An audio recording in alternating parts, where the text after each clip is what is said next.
Boise State running back Ashton Jeanty has been making headlines, not just for his talent, but for something much more subtle, his pre-snap stance. If you've seen Jeanty line up before the snap, you've probably noticed something unique. His stance, almost completely upright, has gone viral a few times over the past year. Most running backs crouch lower to the ground, knees bent, ready to explode forward. But Jeanty stood tall, an unusual look for the position. And in the NFL, those small details matter. When Jeanty arrived at Raiders rookie minicamp, one of the first things the coaching staff addressed was his stance. Chip Kelly, now with the Raiders, approached Jeanty with an unusual but clever comparison. "Have you ever played basketball?" Kelly asked. Jeanty said yes. He used to dunk with ease. Kelly then handed him a simple challenge. "Show me how you'd guard me." Jeanty got low into a defensive stance, just like on the court. That was Kelly's point. That's how low he wants him in his running back stance. Quick, explosive, and balanced. From that moment, Jeanty got the message. He admitted Kelly won him over with that one. The plan is to adjust, but as Jeanty himself said, he hopes one day he'll earn enough trust to bring his own style back, after proving himself on the field. From a football standpoint, this isn't just about form, it's about timing. In college, you can get away with a slow first step. In the NFL, that step can make or break a play. A running back's delay can throw off blocking assignments, disrupt zone runs, and allow defenders to shoot gaps. Especially in Chip Kelly's offense, which leans heavily on outside and wide zone schemes, timing is everything. The quarterback needs to hit his marks. The running back needs to be in sync. If Jeanty's too upright and a step slow, it could blow up the play before it ever starts. To be clear, this isn't a career-defining issue. Jeanty has already shown on tape that he can get lower when needed. He's not locked into one habit, but the Raiders are taking no chances. They're sharpening every detail early, and Jeanty's stance is just the first of many adjustments on the road to becoming an NFL-ready back. The 2025 NFL schedule is out, and while every team faces its own set of challenges, the Las Vegas Raiders may have drawn one of the toughest hands, not because of their opponents, but because of how the calendar shakes out. According to Sharp Football Analysis, a trusted source in advanced NFL analytics, no team got hit harder by the league's scheduling formula than the Raiders. The report highlights that Las Vegas has the fewest games with a rest advantage, the most games with a rest disadvantage, and a net rest deficit of 19 days, the worst in the league. Here's what that means. 6 times this season, the Raiders will be facing a team that had more time to recover and prepare, while the Silver and Black will be on shorter rest. That one extra day may not sound like much, but in the grind of an NFL season, it matters, especially in the later weeks when injuries pile up and recovery time is at a premium. Think about Week 15. A star like Max Crosby might be playing through pain. Colton Miller could be nursing a knee issue. Even something as small as a bruised hand could linger without proper rest. When you're running low on recovery time, that edge can tilt games. The analytics also show that the Raiders have only one game this season where they have the rest advantage. The remaining 10 games, evenly matched in terms of rest, both teams having similar turnaround times between contests. There's more. Early in the season, the Raiders are stacked with road trips, including multiple East Coast games. Over the first 7 weeks, 4 of those matchups are away from home, including tough back-to-back travel weeks that could wear down even the most disciplined team. Now, based on opponents alone, the schedule doesn't look overly intimidating. There are winnable games throughout, but when you factor in travel, rest, and timing, the challenge becomes clear. Advanced analytics paint the Raiders' 2025 journey as one of the toughest from a physical and logistical standpoint. Still, here's the bottom line. Good teams find ways to win, no matter the obstacles. If the Raiders are serious playoff contenders, rest disadvantages won't be an excuse. They'll be a hurdle to overcome. Health, preparation, and execution will matter more than ever. The path might be rough, but the opportunity is still very real. Injuries hit the Raiders hard last season, especially on the defensive side of the ball. Christian Wilkins, Malcolm Kuntz, and Max Crosby all missed significant time.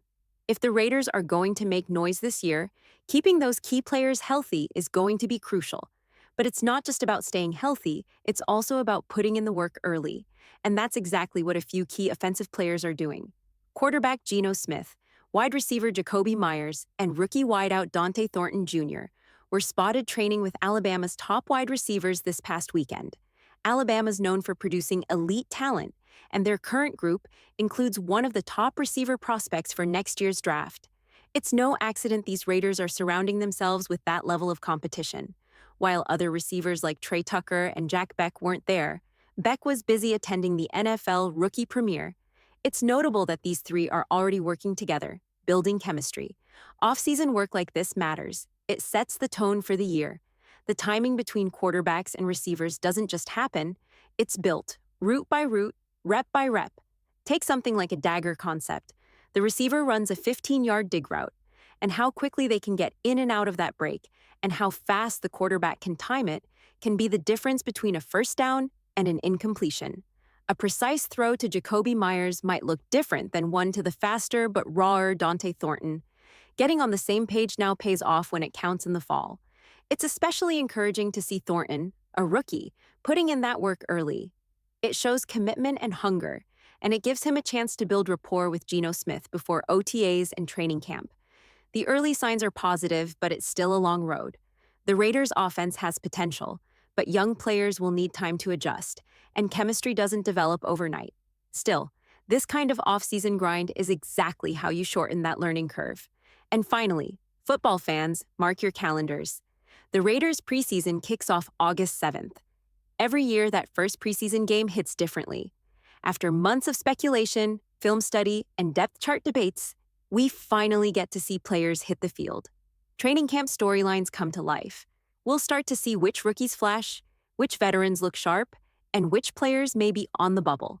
The regular season is still a ways off, but August 7th is the first real step toward kickoff. And for RaiderNation, it can't come soon enough. August 7th. That's when it all begins. The first glimpse of silver and black back on the field. It's the Raiders' preseason opener, and while the games don't count in the standings, they matter, especially for the young players fighting to earn a spot. It's not always about the starters. Most of them might not even suit up. But preseason is where depth is tested and where underdogs begin their climb. And for RaiderNation, it's the first time to see the new faces in action. The preseason slate is set. August 7th, Game 1. August 16th, Raiders versus 49ers. August 23rd, Raiders versus Cardinals. Final game. That August 7th game kicks off at 7 p.m., and while it might not be prime time in the traditional sense, for Raiders fans, it's must-watch football. PeteCarroll and the coaching staff will likely keep their cards close to the vest, but even limited snaps offer plenty to analyze. Whether it's Geno Smith's command of the offense or how rookies like Brock Bowers and Jackson Powers-Johnson adjust to NFL speed, August is where the groundwork for September is laid. Elsewhere, the Raiders are saying goodbye to a key veteran presence. John Jenkins, a respected leader on the defensive line, has officially signed with the Baltimore Ravens. While his return to Las Vegas was always uncertain, it's now official. Jenkins won't be back. He wasn't flashy, he wasn't racking up sacks or making highlight reels, but what Jenkins brought was consistency, toughness, veteran savvy. Max Crosby, Malcolm Kuntz, and defensive coordinator Patrick Graham all valued what Jenkins brought to the locker room. But this is a younger Raiders team now. The front office is leaning into speed and versatility on the defensive front. Guys like Christian Wilkins and Adam Butler offer a different style, more mobility, more disruption. Jenkins, at 35, didn't fit that mold anymore. Still, his impact won't be forgotten. Let's close with a bigger question, one that's been floating around Raiders circles all offseason. Can Geno Smith win a Super Bowl? Some fans say, let's just make the playoffs first, but others, including me, believe the goal should be bigger, always. Getting to the postseason is a start, but the goal? It's always been the Lombardi Trophy. I'd rather win one Super Bowl in 20 years than make the playoffs 20 times and never lift the trophy. That's what this league is about. That's what the Raiders' legacy is built on. So now I want to hear from you. Is this team ready? Can they contend this season? Can Geno Smith lead a run in January? Let me know in the comments. Hit that thumbs up, subscribe if you're new, and as always, I'll see you next time.